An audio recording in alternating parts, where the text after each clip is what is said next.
One of my all-time favorite passages in the Bible is from the Old Testament, from Isaiah chapter 40.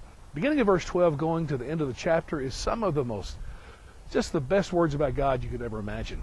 It just speaks really of the majesty and the greatness of God that created everything.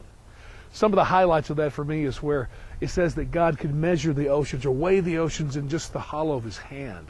That he could measure the heavens, the universe, with a span of his hand, just his fingers. And the very political comment that all the nations of the earth are a drop in the bucket compared to God. As Christians, we believe that Christmas, the message of Christmas, is simply this, that awesome God became a man. And he came into the world much like you and me, as a little baby. And his name is Jesus. And I think it's cool that when you see a manger scene, think about this. The baby in that manger, those little bitty fingers, those are the fingers that can measure the universe. Little bitty baby palms can hold the waters of the ocean. And, ironically, the reason that Jesus was born there in Bethlehem with his parents, Mary and Joseph, is because they were submitting to a government law to go to Bethlehem where they registered for a census.